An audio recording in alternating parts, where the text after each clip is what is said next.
Salam sejahtera bagi kita sekalian. Jemaat yang Tuhan Yesus kasihi. Saat ini kita akan memasuki ibadah malam Natal. Saya mempersilakan jemaat Tuhan mengambil saat hening untuk mempersiapkan diri berhadapan dengan Tuhan, Sang Raja.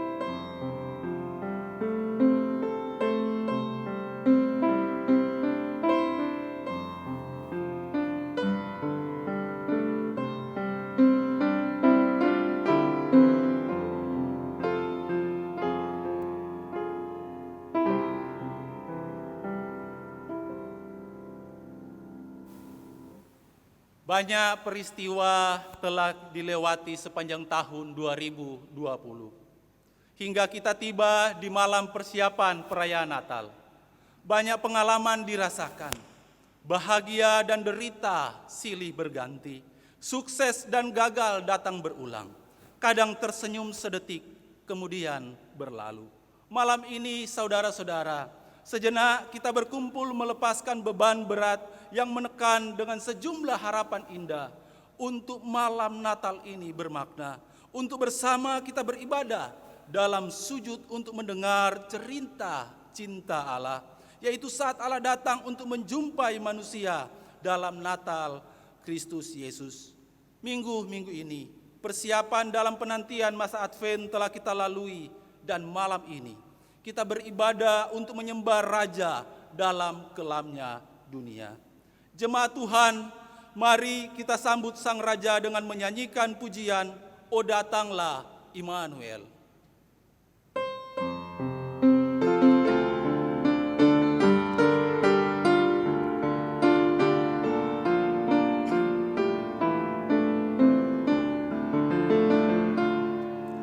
O datanglah Immanuel, tebus umat-Mu Israel, yang dalam berkeluh kesah menantikan penolongnya. Bersoraklah, hai Israel, menyambut Sang Immanuel. Oh, datanglah terang fajar, hibur umat-Mu Israel. Halaukanlah gelap suram dan bayang-bayang maut kejam. Bersoraklah, hai Israel, menyambut Sang Immanuel.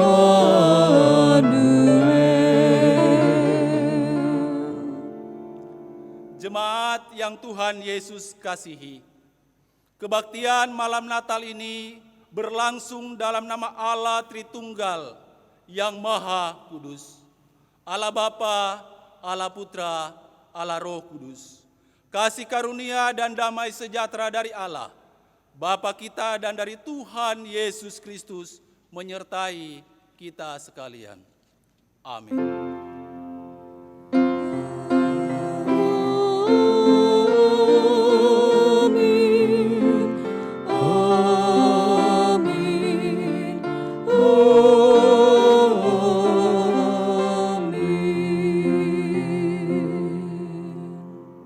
Saudara-saudara, kebaktian malam Natal hari ini didasarkan dalam Yesaya 9 ayat 5 sampai ayatnya yang ke-6 yang demikian bunyinya. Sebab seorang anak telah lahir untuk kita, seorang putra telah diberikan untuk kita, lambang pemerintahan ada di atas bahunya, dan namanya disebutkan orang, penasihat ajaib, Allah yang perkasa, Bapa yang kekal, Raja damai. Besar kekuasaannya dan damai sejahtera tidak akan berkesudahan di atas tata Daud dan di dalam kerajaannya. Karena ia mendasarkan dan mengokohkannya dengan keadilan dan kebenaran dari sekarang sampai selama-lamanya. Saat ini kita akan mendengarkan kesaksian pujian dari paduan suara anugerah.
Allah yang perkasa, Bapa yang kekal, Raja damai, sambutlah Dia, Yesus Tuhan, Juru Selamat dunia.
Sambutlah Dia,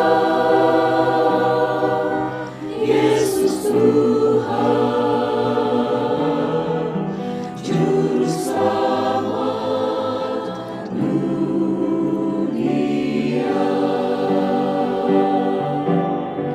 Penasehat ajaib, Allah yang perkasa, Bapa yang kekal, Raja damai, sambutlah Dia, Yesus Tuhan, Juru Selamat dunia.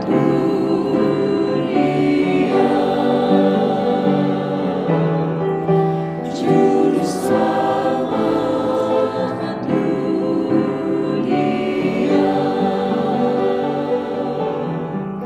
Juru Selamat dunia.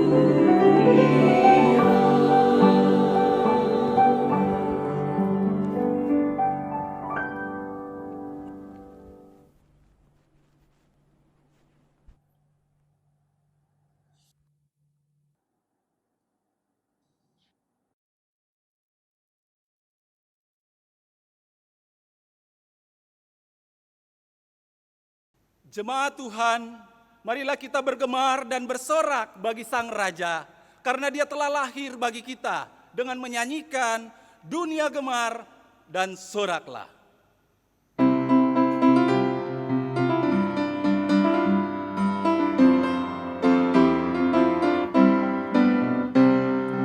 Dunia gemar dan soraklah, Rajamu lahirlah. Beri hatimu kepadanya, bersama nyanyilah, bersama nyanyilah.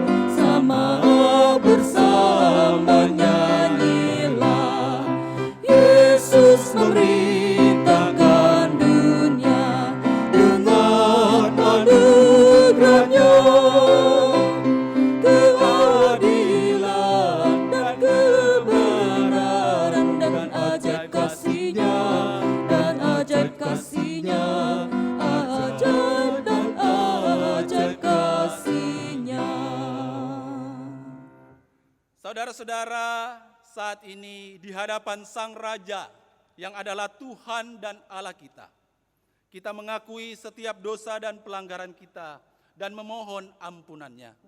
Saya memberikan kesempatan untuk kita berdoa secara pribadi dengan diiringi alunan musik.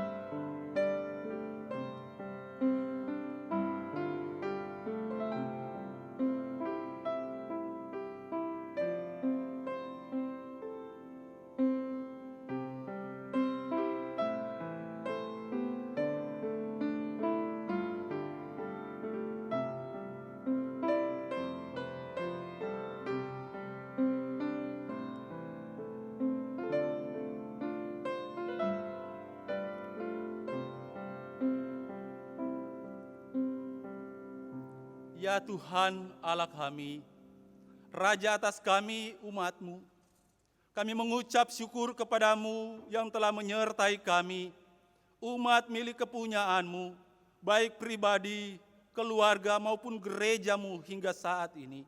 Kami ada di hadapan-Mu. Kami mengakui banyaklah dosa dan pelanggaran kami kepadamu. Karena itu mohon belas kasihan Tuhan atas kami.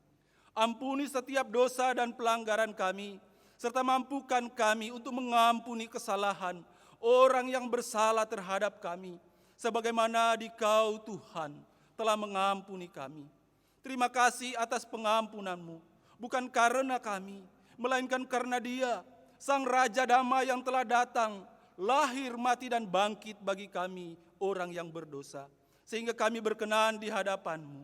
Terpujilah Tuhan. Amin. Kitab suci mengatakan bahwa Mesias berasal dari keturunan Daud dan dari kampung Betlehem. Karena itu marilah kita meresponi pengakuan dosa kita dengan menyanyikan kota kecil Betlehem.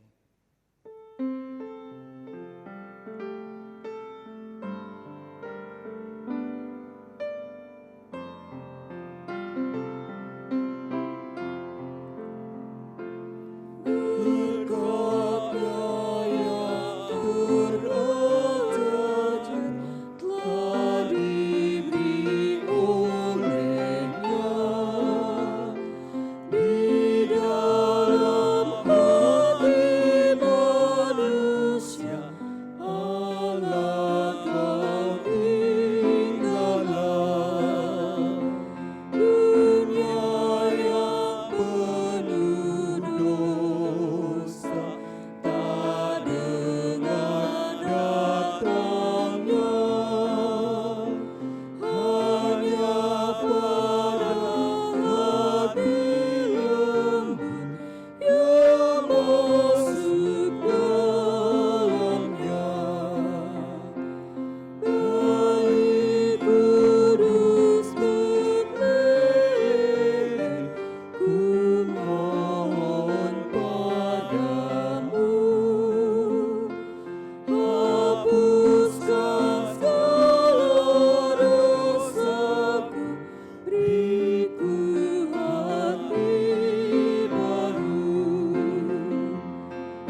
yang Tuhan Yesus kasihi, berita anugerah malam ini terambil dari Kolose pasal 3 ayat 14 sampai yang ke-15 yang bunyinya demikian.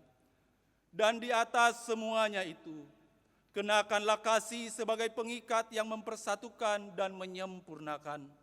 Hendaklah damai sejahtera Kristus memerintah dalam hatimu, karena untuk itulah kamu telah dipanggil menjadi satu tubuh, dan bersyukurlah. Saat ini, saudara-saudara jemaat yang Tuhan Yesus kasihi, kita akan menyambut pemberitaan firman Tuhan yang akan disampaikan oleh Ibu Pendeta Rahmiati Tanujaya dengan menaikkan pujian kepada Tuhan, Allah kita, Sang Raja, dengan menyanyikan Dengar Malak Memuji.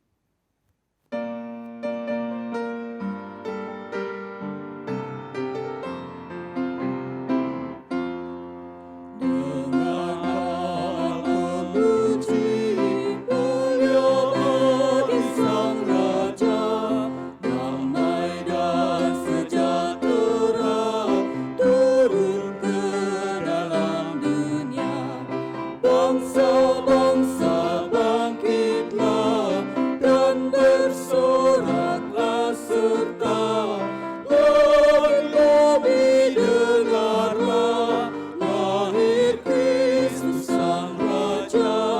Dengarlah pemuji mulia bagi Sang Raja. Raja damai yang besar, surga hidup yang benar, datang tilik umatnya, beri harapan dalamnya. Dia tak pandang dirinya, maut salib diterimanya, agar orang percaya mendapat hidup kekal. Dengarlah pemuji mulia bagi Sang Raja.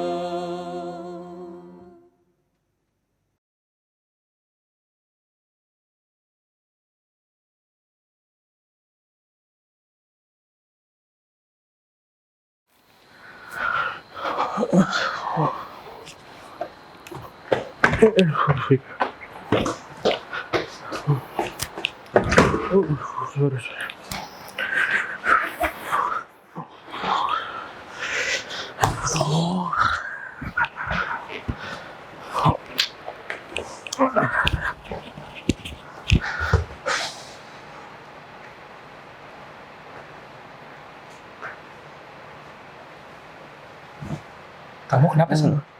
Kamu gak ke Jason biasa? Pak. Iya nih Pak. Jason lagi ada pergumulan soal kepercayaan aja sih Pak.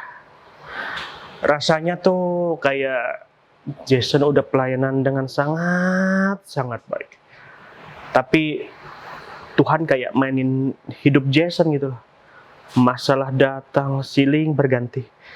Masalah di kerjaan lah, di kantor lah, masalah pelayanan juga belum beres. Rasanya tuh kayak Jason gak layak Pak dikasih pelayanan ini. Coba aja lihat hidup Jason kayak begini. Jason gak layak Pak. Papa ngerti apa yang kamu rasakan, Sen. Tapi Papa ingin kamu ingat satu hal.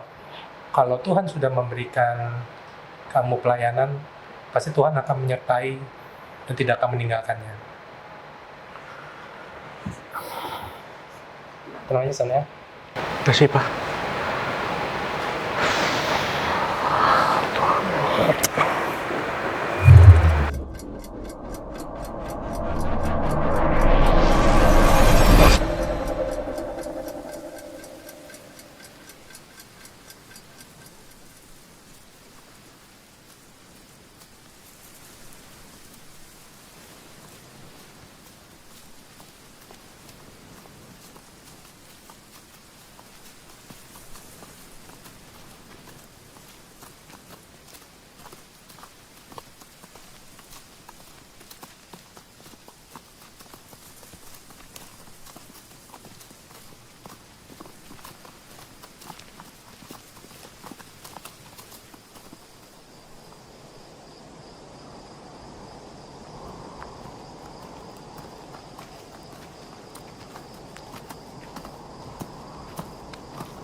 perhatian Natal, Om.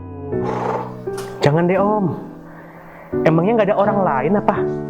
Aduh, uang udah tipis banget lagi. Mesti cari di mana ya? Aku udah pelayanan dengan sungguh-sungguh. Tapi berkat-Mu tuh nggak sejalan sama apa yang aku dapat, Tuhan.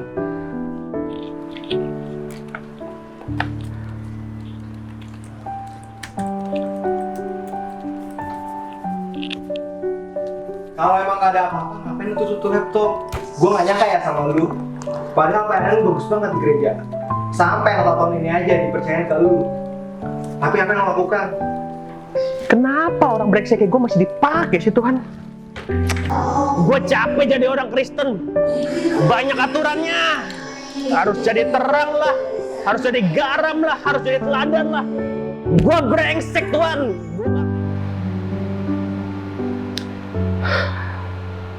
Ampuni saya, Tuhan, kalau saya sempat memiliki keraguan hati kepada Engkau. Mulai sekarang, saya mau mencoba taat padamu, Tuhan. Terima kasih, Tuhan. Hidup bukan sekedar hidup, namun hidup sedang berbicara mengenai suatu perjuangan melawan kelamnya dunia. Memang, akan ada masanya hidup menemui lembah-lembah kekelaman. Karena hidup selalu berselingan dengan masalah dan hidup selalu berdampingan dengan tantangan. Hal yang sama juga dialami oleh Jason. Hidup yang awalnya ia pahami akan berjalan dengan baik dan mulus. Namun, kenyataannya tidak sejalan dengan yang ia pahami. Menjalani panggilan dan pelayanannya pun tidak semudah dengan yang ia bayangkan. Baik bergumul dengan dirinya sendiri, maupun dengan setiap masalah hidup yang menghampiri dia, membuat dia harus berjuang lebih keras. Begitu pula dengan hidup kita.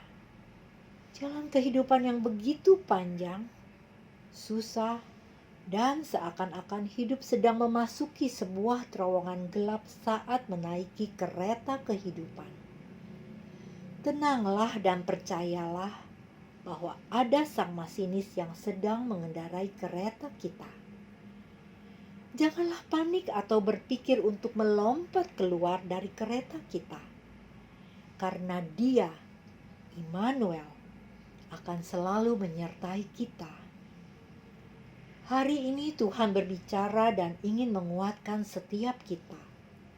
Sama seperti Tuhan yang selalu menguatkan Jason dalam perjuangannya menjalani pergumulan hidupnya. Tuhan yang sama juga akan menguatkan dan menyertai setiap kita.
Saudara-saudara jemaat yang dikasihi oleh Tuhan, di malam Natal ini kita akan bersama-sama merenungkan satu tema yang berhubungan dengan orang Majus.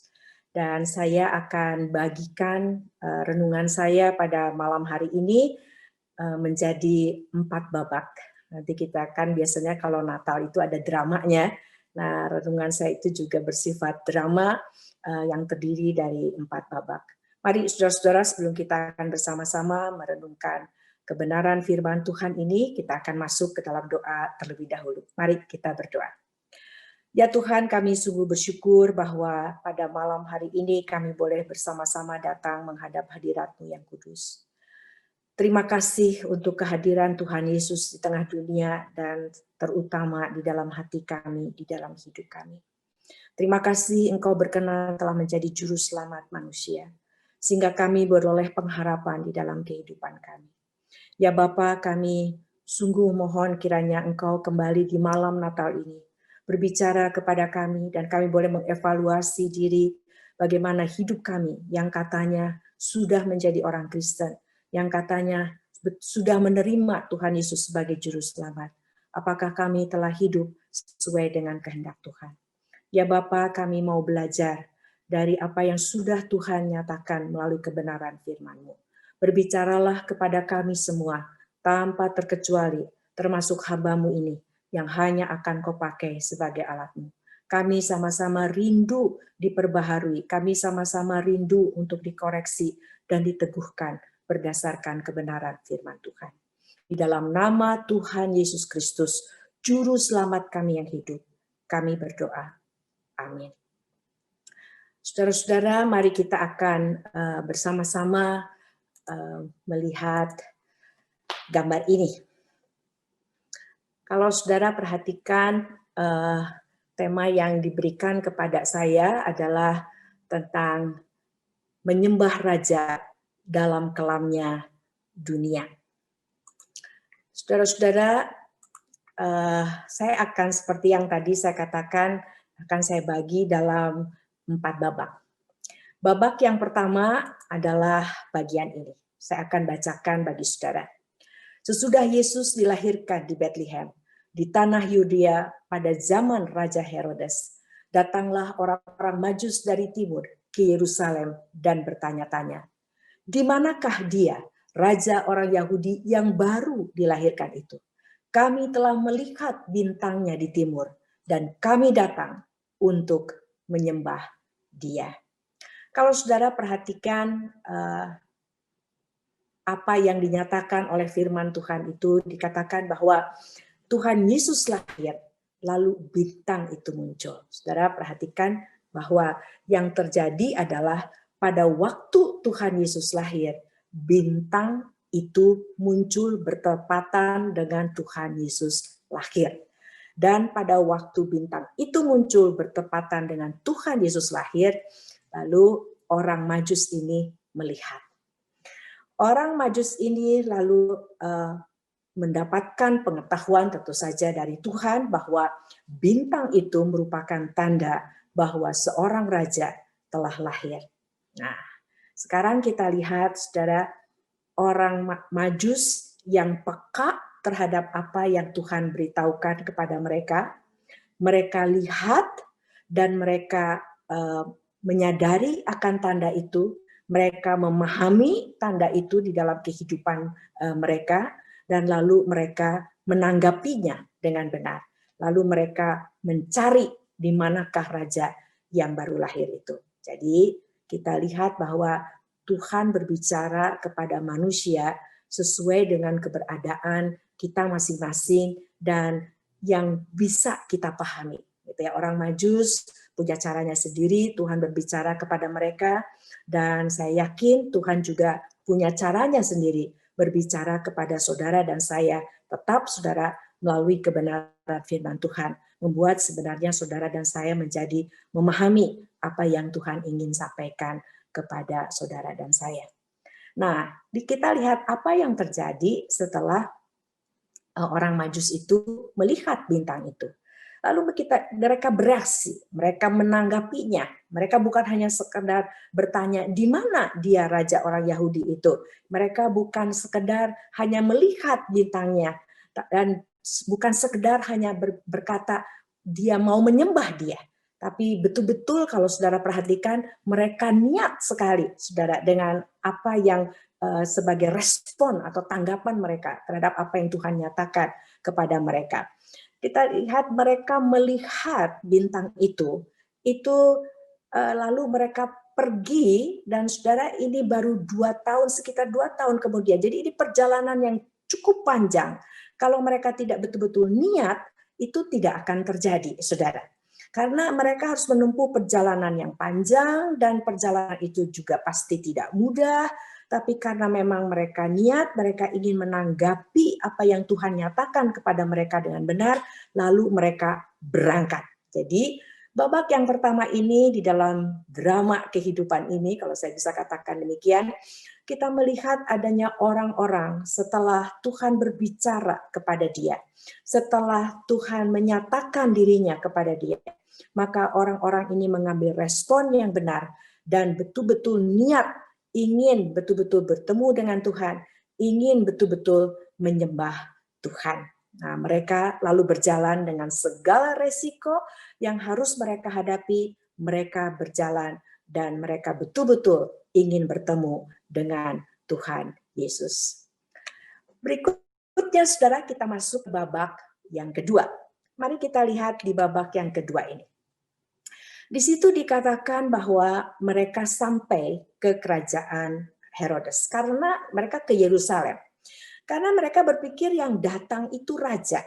Ya, Tuhan menyatakan kepada mereka bahwa yang datang itu raja. Maka kalau raja adanya ya di kerajaan, ada di istana, maka mereka ke Yerusalem dan mencari tahu tentang itu. Dan kita sekarang di babak kedua ini, kita melihat setelah orang Majus ini bertanya-tanya dan itu terdengar oleh Herodes, ini yang terjadi. Ketika Raja Herodes mendengar hal itu, terkejutlah ia beserta seluruh Yerusalem.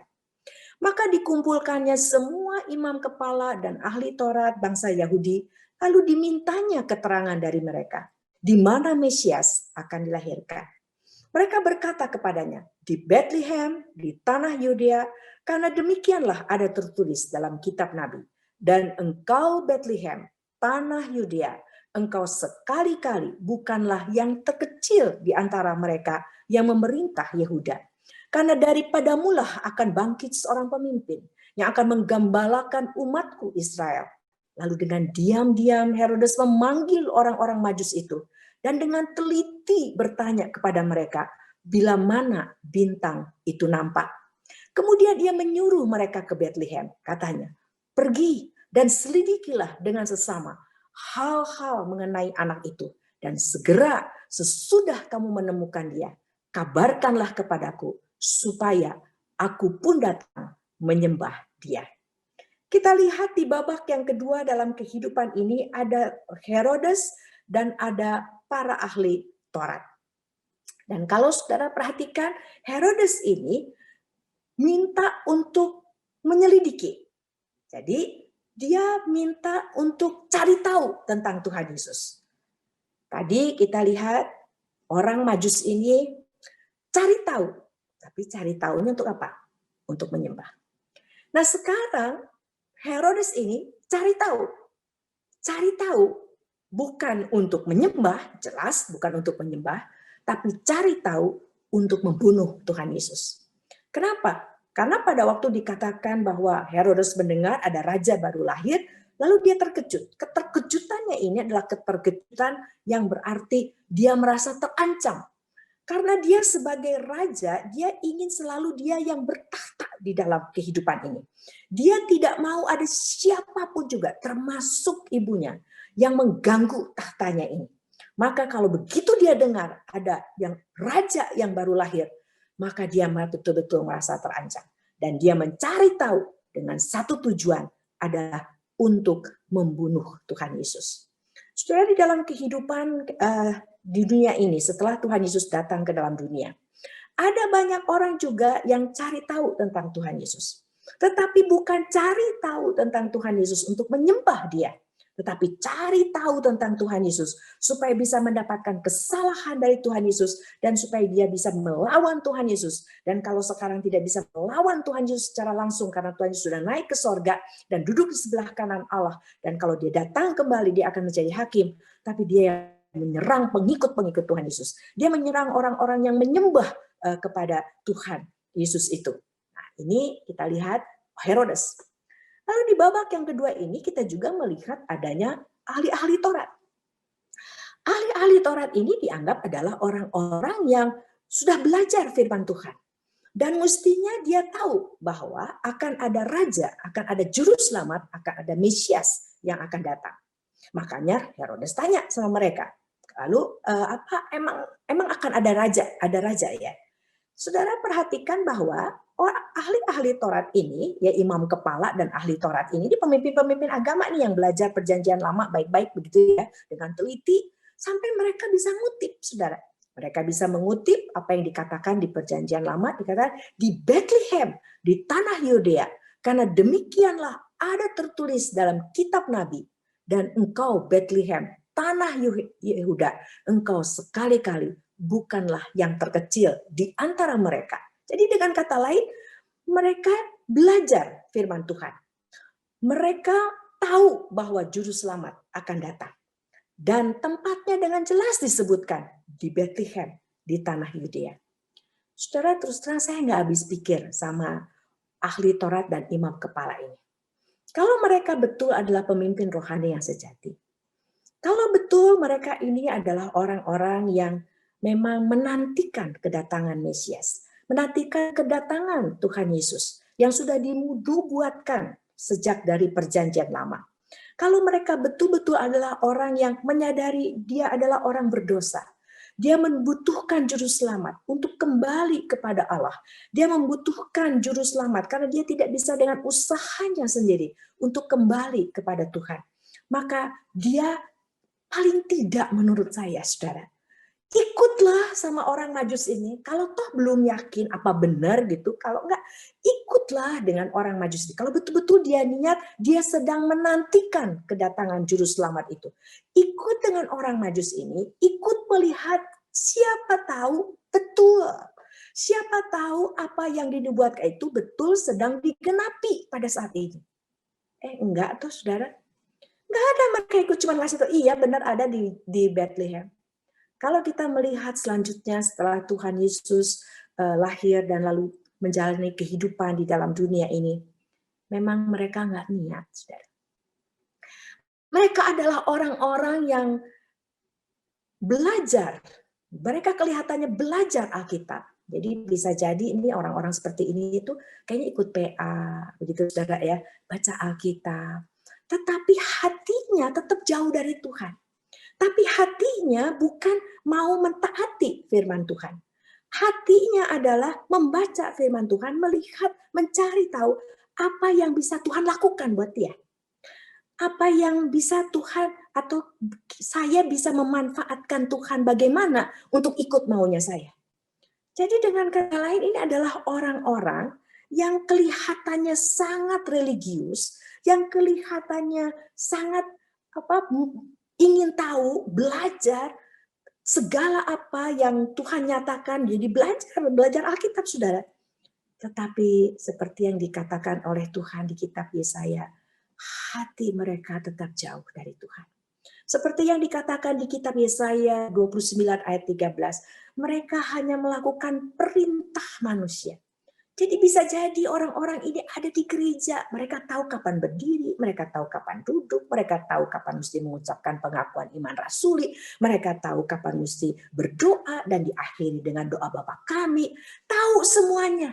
Dan mereka duduk, jangan-jangan tidur juga pada waktu mendengarkan firman Tuhan. Dan firman Tuhan mengatakan, mereka hanya mengikuti peraturan manusia, tapi hatinya jauh dari Tuhan. Ini adalah babak yang kedua, yaitu kehidupan dari orang yang selalu ingin menjadi raja, selalu ingin hidup ini berjalan atas kehendaknya. Maka pada saat ada yang mengancam, Dia cari tahu, orang seperti Herodes, dia cari tahu, tapi berusaha untuk membunuh Tuhan Yesus. Dia cari tahu tentang Tuhan Yesus, tapi tujuannya adalah untuk melawan Tuhan Yesus, untuk menghancurkan Tuhan Yesus. Dan ada orang yang belajar firman Tuhan, yang kelihatannya religius, mengikuti berbagai macam acara agamawi, tetapi hatinya tetap jauh dari Tuhan. Yang berikutnya, saudara, babak yang ketiga. Babak yang ketiga ini kita melihat adalah orang Majus sampai. Saudara perhatikan, pada waktu orang Majus itu sampai, itu Tuhan Yesus, Maria dan Yusuf tidak di palungan lagi, saudara. Ayo kita lihat ya, saya bacakan ayatnya. Setelah mendengar kata-kata raja itu, berangkatlah mereka. Dan lihatlah bintang yang mereka lihat di timur itu, mendahului mereka hingga tiba dan berhenti di atas tempat di mana anak itu berada. Perhatikan kata anak, itu tidak bayi lagi, tetapi anak itu berada. Karena perjalanan yang cukup panjang, bisa kira-kira 2 tahun, baru sampai ke tempat di mana Tuhan Yesus ada. Ketika mereka melihat bintang itu, sangat bersukacitalah mereka. Maka masuklah mereka ke dalam rumah itu dan melihat anak itu bersama Maria. Ya, maka masuklah mereka ke dalam rumah, bukan ke kandang lagi, saudara. Itu sudah berlalu tuh, yang nggak ada tempat penginapan itu sudah berlalu, saudara. Ini mereka sudah ada di dalam rumah. Maka dikatakan, maka masuklah mereka ke dalam rumah itu dan melihat anak itu bersama Maria, ibunya. Lalu sujud menyembah dia. Mereka pun membuka tempat harta bendanya, mempersembahkan persembahan kepadanya, yaitu emas, kemenyan, dan mur. Dan karena diperingatkan dalam mimpi, supaya jangan kembali kepada Herodes, maka pulanglah mereka ke negerinya melalui jalan lain. Saudara, perhatikan. Lukas di sini, menurut maksud saya, penulis dari Injil Matius ini menulis dengan sangat tepat apa yang terjadi pada waktu, karena saudara perhatikan, setelah ini Herodes tahu bahwa orang Majus itu tidak kembali kepada dia, lalu dia merasa terancam, lalu dia bilang udah bunuh saja. Perhatikan, karena dia menghitung, karena berdasarkan apa yang diberitahu oleh orang Majus ini, kira-kira itu umur Tuhan Yesus itu sekarang ini adalah umur 2 tahunan. Makanya kalau saudara perhatikan, dia perintahkan supaya semua anak-anak dari umur 2 tahun ke bawah untuk dibunuh, supaya tidak ada yang mengancam ke kerajaan atau tahtanya dia. Dan kita lihat, soalnya ini kenapa saya tekankan, karena saya sekarang masih lihat di gereja-gereja tidak membaca firman Tuhan dengan teliti, lalu biasanya kayaknya supaya gampang aja kali ya. Jadi ya gembala datang ke palungan, ya orang Majus juga suruh datang ke palungan, padahal berbeda jauh, saudara, waktunya kedatangan orang Majus dan kedatangan para gembala itu untuk menyembah. Betul sih, semuanya datang untuk menyembah Tuhan Yesus, tapi kita lihat waktunya berbeda. Maka penting sekali saudara dan saya belajar firman Tuhan baik-baik. Nah, kita lihat saudara, orang Majus ini dari awalnya begitu melihat, bayangin saudara, itu bertahun-tahun perjalanan. Lalu mereka terus sampai akhirnya mereka betul-betul niat, betul-betul mereka bukan hanya sekedar mereka mencari, mereka betul-betul niat ingin berjumpa dengan Tuhan Yesus. Mereka ingin menyembah Tuhan Yesus. Dan lalu dikatakan pada waktu mereka lihat bintang itu berhenti di satu rumah, mereka tahu betul disitulah adanya Tuhan Yesus. Mereka sangat bersukacita. Bukan dikatakan bahagia, sukacita, tapi sangat bersukacita. Mereka betul-betul sangat puas karena mereka sudah bertemu dengan raja itu. Raja dari segala raja. Lalu mereka masuk ke rumah itu dan mereka sujud menyembah dia. Ini penting, saudara. Karena pas sebenarnya Tuhan kan nggak butuh persembahan mereka. Saudara, itu kan semua punya Tuhan. Nah, gitu. Tuhan ingin hati kita terlihat hati yang menyembah dia, hati yang mencintai dia. Nah, ini orang-orang Majus ini sujud menyembah dia. Dan ini sebagai wujud kalau seseorang sudah menyerahkan hatinya, dirinya kepada Tuhan dan menyadari bahwa saya ini memang punya Tuhan. maka dia juga akan serahkan semua yang lain. Kenapa? Dia sadar kalau diri saya aja punya Tuhan, memang sesungguhnya semua yang ada pada saya juga adalah punya Tuhan. Dan untuk juru selamat, untuk raja dari segala raja ini, dia harus mendapatkan yang seharusnya dia dapatkan. Jadi persembahan yang cocok, saudara. Itu kan yang namanya kalau kita ngasih hadiah sama orang, kita akan kasih hadiah yang cocok dengan orang itu. Ya, jadi kalau orang itu, misalnya kalau dia perempuan, kita cari hadiah yang cocok buat perempuan. Perempuan yang masih kecil, perempuan yang remaja, perempuan yang ibu-ibu, perempuan yang sudah nenek-nenek. Makanya hadiah kita adalah cocok dengan siapa yang kita akan berikan persembahan. Dan orang Majus itu tahu bahwa Tuhan Yesus, walaupun masih anak kecil ini, dia adalah raja dari segala raja. Dia adalah Allah yang menjadi manusia. Allah sendiri menyatakan kepada mereka. Maka mereka pun sujud menyembah. Dan dia mempersembahkan persembahan yang cocok dengan siapakah Tuhan Yesus itu. Itu yang Tuhan inginkan dari saudara dan saya juga. Bahwa saya itu harus mempersembahkan apa yang cocok dengan siapa Tuhan yang kita sembah ini. Tuhan sudah memberitahu kepada kita. Di dalam Roma 12 dikatakan, persembahkanlah tubuhmu sebagai persembahan yang hidup, yang kudus, dan yang berkenan kepada Allah. Dengan kata lain, itu yang Tuhan mau dari kita. Maka itu juga yang Tuhan katakan kepada Petrus, Petrus, saya mau hatimu, apakah engkau mengasihi aku? Jadi kalau kita mengasihi, makanya hukum yang terutama mengatakan kasihilah Tuhan Allahmu dengan segenap hatimu, dengan segenap jiwamu, dengan segenap akal budimu, dengan segenap kekuatanmu. Dengan kata lain, saudara, pada saat kita sudah mempersembahkan diri ini kepada Tuhan, kita akan persembahkan semuanya. Karena pada saat kita persembahkan diri ini, kita menyadari bahwa diri saya dan semua yang ada di dunia ini adalah punya Tuhan. Kita tidak akan hitung-hitungan lagi. Hidup kita adalah hidup yang didedikasikan kepada Tuhan.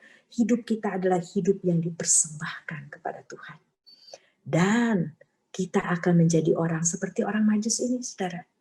Ini orang Majus dikatakan karena diperingatkan dalam mimpi, supaya jangan kembali kepada Herodes, maka pulang melalui jalan lain. Dengan kata lain, dari awal, mereka terus dengar firman Tuhan, dan mereka taat. Mereka taat sampai mereka terus menyembah Dia. Dan pada waktu mereka melanjutkan perjalanan hidup ini, mereka tidak berhenti, mereka tidak, sudahlah sekarang suka-suka saya deh. Enggak, saudara.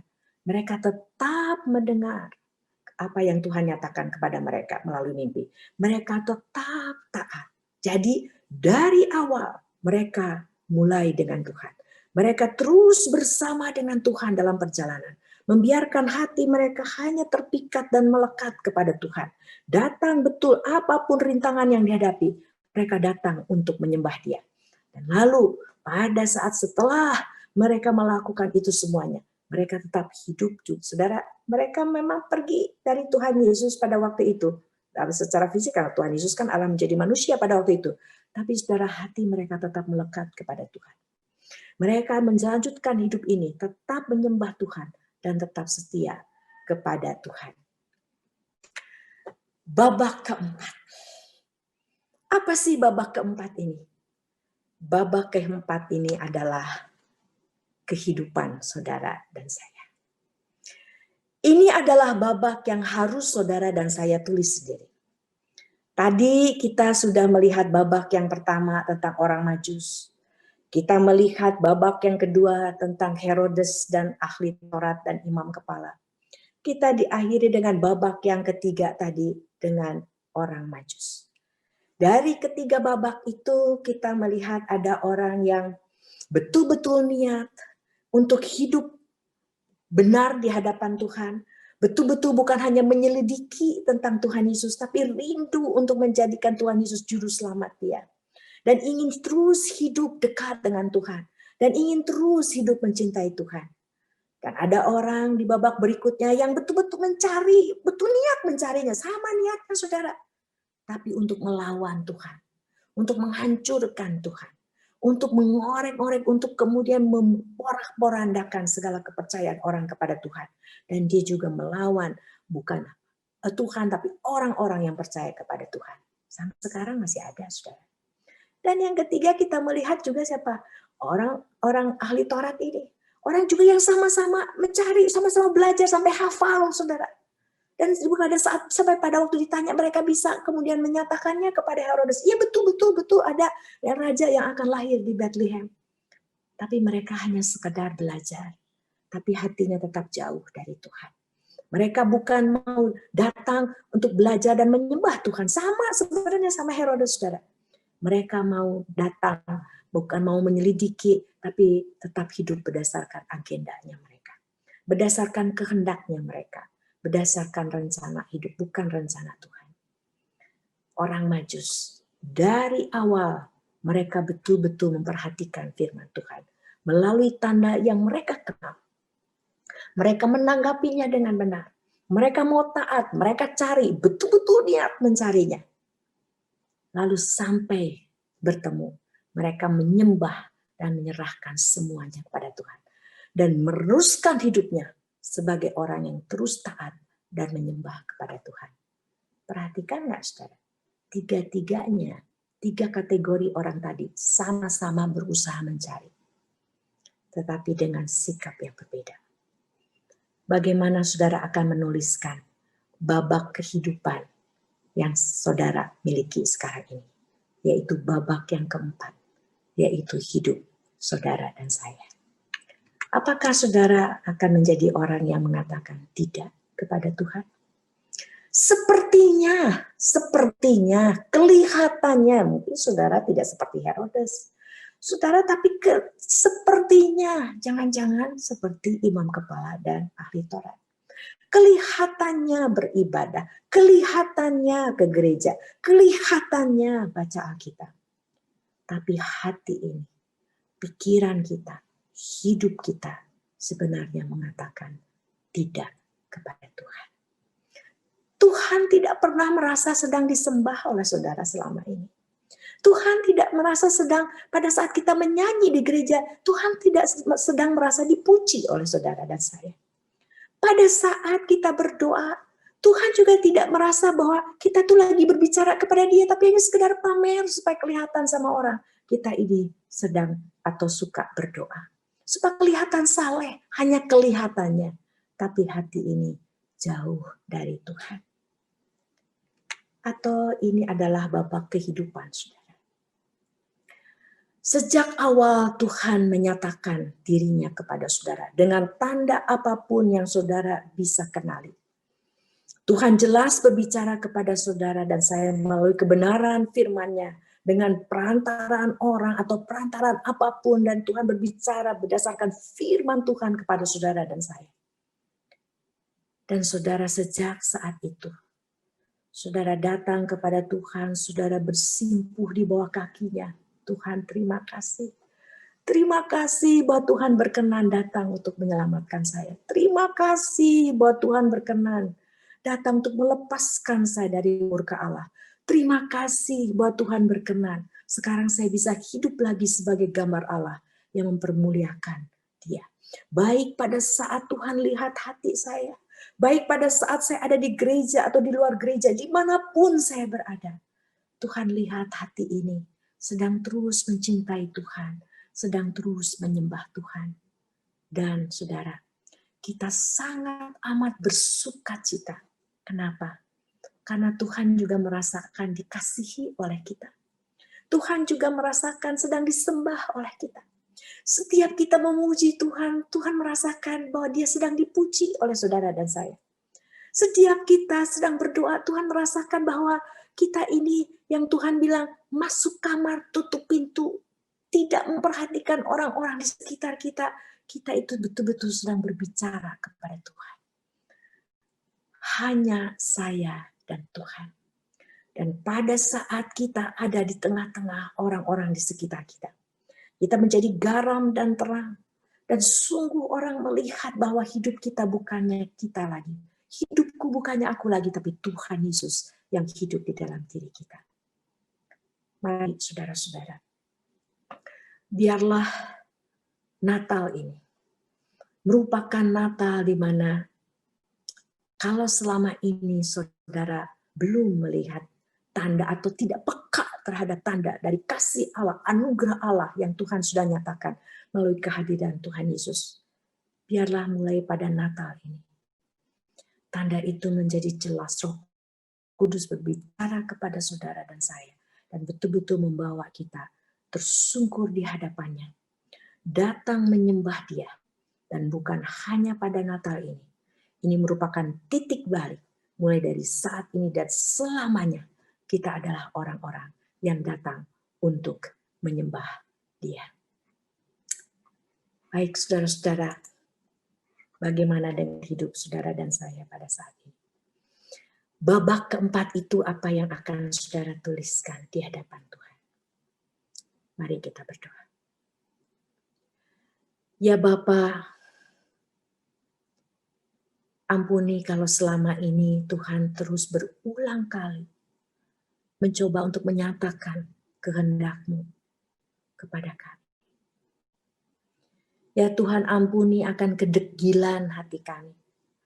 Ampuni kalau kami ini selama ini seperti Herodes, memiliki hati seperti Herodes. Ampuni kalau selama ini kami memiliki hati seperti ahli Taurat dan imam kepala itu. Sehingga orang melihat kami ini setiap minggu ke gereja. Malah kami begitu aktif sebagai imam kepala, sebagai pemimpin-pemimpin rohani. Sebagai orang yang begitu banyak terlibat dalam berbagai macam kegiatan. Tapi ampuni kami Tuhan, karena Tuhan mengatakan hati kami jauh dari Tuhan. Ya Bapa, tolonglah kami semuanya ini. Biarlah kami boleh menjadi orang-orang yang betul peka terhadap suara Tuhan. Pada saat kami membaca firman-Mu, kami betul-betul melihat Tuhan, mendengarkan Tuhan berbicara kepada kami. Dan kami mau mentaatinya. Dan kami mau terus hidup menyembah Engkau. Apapun situasi dan kondisi yang sedang kami hadapi pada saat ini. Tuhan, kami mau seperti Sadrah, Mesah, dan Abednego. Apakah Tuhan akan melepaskan saya dari dapur perapian itu atau tidak? Itu tidak penting. Yang penting bahwa saya tidak akan pernah menyembah yang lain kecuali Allah. Saya tidak akan pernah tersungkur kepada yang lain kecuali Tuhan. Saya tidak pernah mencintai yang lain. Karena hati ini semuanya adalah milik Tuhan.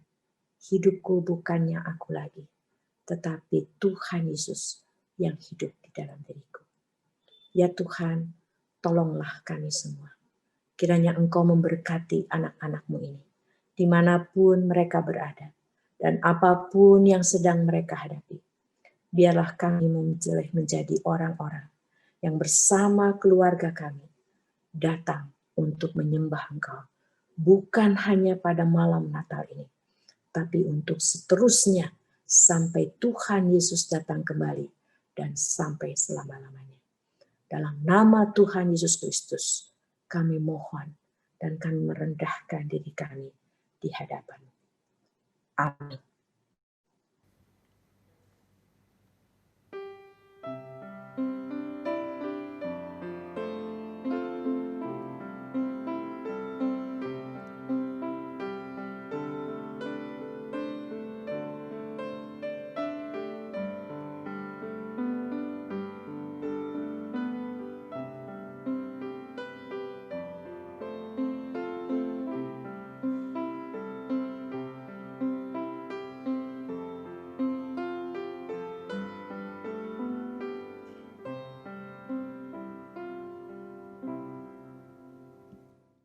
Jemaat Tuhan, marilah kita dengan umat Allah di masa lalu, masa kini, dan masa depan, mengingat pengakuan pada baptisan kita menurut pengakuan iman rasuli, bersama kita ikrarkan. Aku percaya kepada Allah, Bapa yang Maha Kuasa, Khalik langit dan bumi, dan kepada Yesus Kristus, Anaknya yang tunggal, Tuhan kita, yang dikandung dari Roh Kudus, lahir dari anak darah Maria, yang menderita sengsara di bawah pemerintahan Pontius Pilatus, disalibkan, mati, dan dikuburkan, turun ke dalam kerajaan maut. Pada hari yang ketiga, bangkit pula dari antara orang mati, naik ke surga, duduk di sebelah kanan Allah, Bapa yang Maha Kuasa. Dan dari sana ia akan datang untuk menghakimi orang yang hidup dan yang mati. Aku percaya kepada Roh Kudus, gereja yang kudus dan am, persekutuan orang kudus, pengampunan dosa, kebangkitan orang mati, dan hidup yang kekal. Amin. Saudara-saudara, saat ini kita akan menyalakan lilin. Dimanapun kita berada, setelah Pendeta Suryawan Edi menyalakan lilin, setiap kepala rumah tangga menyalakan lilinnya dan membagikan kepada setiap anggota keluarga, serta seluruh anggota jemaat lainnya. Marilah kita menghayati makna Natal yang ditandai dengan penyalaan lilin sebagai simbol terang dunia dan menjadikan Yesus sebagai pusat penyambutan perayaan Natal kita malam ini. Hayatilah Natal, Kristus Yesus, bahwa Tuhan kita telah datang ke dalam dunia ini dan sembahlah Sang Raja dalam kelamnya dunia dengan diiringi pujian Malam Kudus.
Mari kita masuk di dalam doa.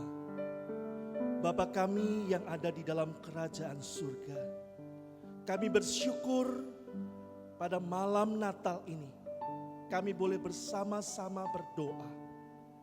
Kami berdoa untuk bangsa dan negara kami. Biarlah ya Tuhan, Natal ini di dalam bangsa dan negara kami boleh senantiasa tercipta kedamaian dan ketenangan.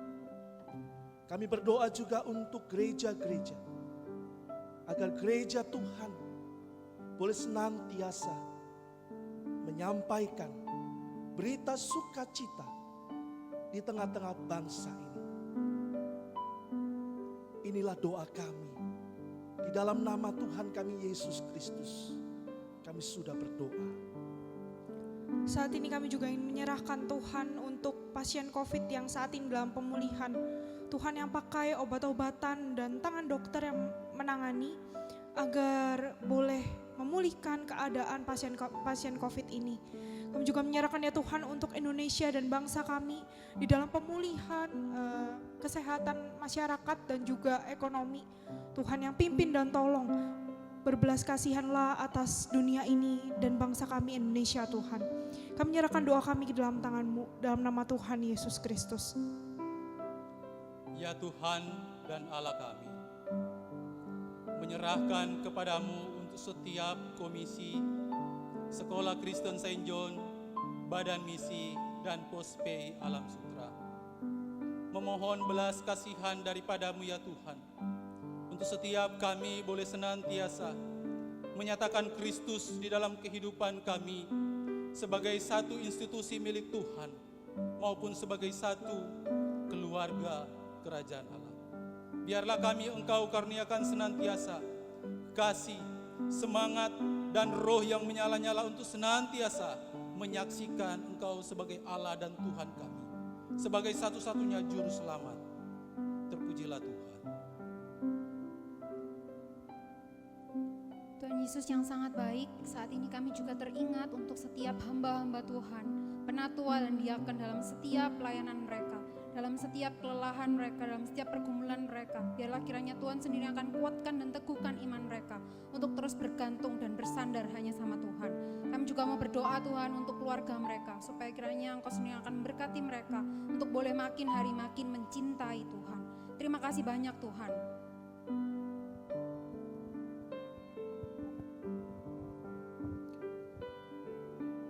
Bapa yang di surga, Engkau sudah mengutus anak-Mu Kristus lahir ke dunia. Dan saat ini ketika kami memperingati, mengingatnya, sungguh kami bersyukur dan kami terus memandang kepada Kristus yang sudah memanggil setiap kami yang berbeban berat, letih, lesu, datanglah kepada Kristus. Engkau melihat jemaat kami di dalam segala kelemahan, apa yang mereka alami saat ini, apa yang terjadi dalam rumah tangga, pekerjaan, kehidupan sehari-hari, pergumulan yang muncul di masa pandemik yang berkepanjangan ini. Kami memohon Tuhan, biarlah Engkau menjamah, memulihkan dan memberkati anak-anak-Mu. Terima kasih Bapa. Kami bersyukur untuk hari Natal, memperingati Engkau yang sudah hadir di dalam hidup kami dan memulihkan kami. Di dalam nama Yesus Kristus, Tuhan dan Juru Selamat kami sudah berdoa. Amin.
Jemaat yang Tuhan Yesus kasihi, saat ini kita akan memberikan persembahan kepada Tuhan. Dan persembahan kita pada saat ini ada dua. Yang pertama persembahan kasih, yang kedua persembahan Natal. Dan mengingat kebaktian ini dilaksanakan secara online, maka saudara bisa memberikan persembahan dengan cara transfer ke nomor rekening atau meng-scan QR code yang ada. Dasar firman Tuhan yang membimbing kita untuk memberikan persembahan terambil dari Mazmur pasal yang ke-96 ayat 8 dan 10 yang demikian bunyinya. Berilah kepada Tuhan kemuliaan hamba-Nya, bawalah persembahan dan masuklah ke pelatarannya. Sujudlah menyembah kepada Tuhan dengan berhiaskan kekudusan. Gemetarlah di hadapannya, hai segenap bumi. Katakanlah di antara bangsa-bangsa, Tuhan itu Raja. Sungguh tegak dunia, tidak goyang. Ia akan mengadili bangsa-bangsa dalam kebenaran. Sambil kita memberikan persembahan, mari kita nyanyikan Beritakanlah di Gunung.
Jemaat Tuhan, marilah kita menyerahkan kepada Tuhan persembahan yang telah kita berikan, dan marilah kita satu di dalam doa. Ya Tuhan dan Allah kami, Allah pencipta Khalik langit dan bumi, Allah yang senantiasa melimpahkan rahmat-Nya yang baru setiap hari kepada kami, Allah yang senantiasa menuntun kami di jalan yang benar, bahkan ketika kami dalam lembah kekelaman, Engkau ada serta kami. Allah yang telah mengorbankan anaknya yang tunggal, yang dikasihi untuk kami diperdamaikan dengan Allah, untuk kami diperdamaikan dengan sesama dan dengan diri kami sendiri. Melalui pengorbanan itu pula, kami memperoleh anugerah hidup yang kekal, kami diselamatkan. Allah yang begitu rupa mengasihi kami. Atas semuanya kami mengucap syukur kepadamu, ya Tuhan dan Allah kami. Saat ini kami telah memberikan persembahan syukur, dan mohon Engkau Allah menerimanya. Mohon belas kasihan Tuhan untuk setiap umat-Mu yang telah memberi maupun yang belum sempat memberi. Limpahkanlah berkat dari tempat-Mu yang maha tinggi, surga-Mu yang kekal. Demikian juga bagi mereka yang bertanggung jawab mengelola persembahan ini. Mohon diberikan kebijaksanaan, sehingga persembahan ini dipakai dengan benar dan tepat guna.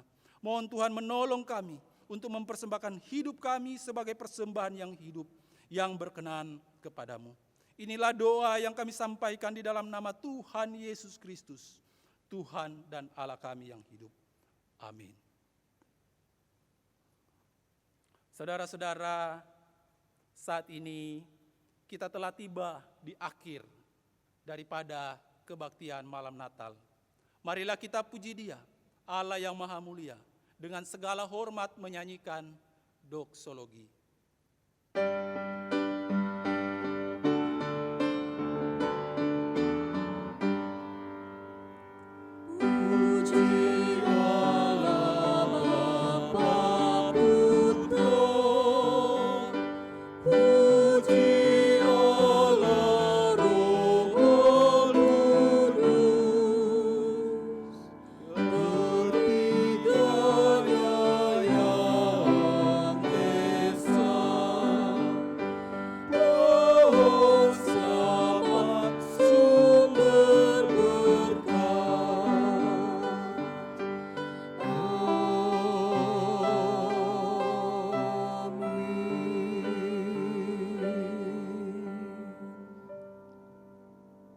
Jemaat yang dikasihi dan mengasihi akan Tuhan, marilah kita mengarahkan hati dan hidup kita kepada Tuhan dan menerima berkat daripada Tuhan.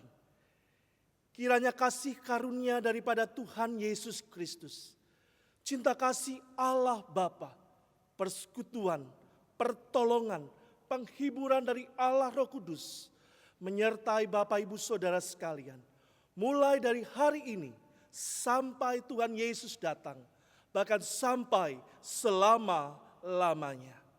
Amin.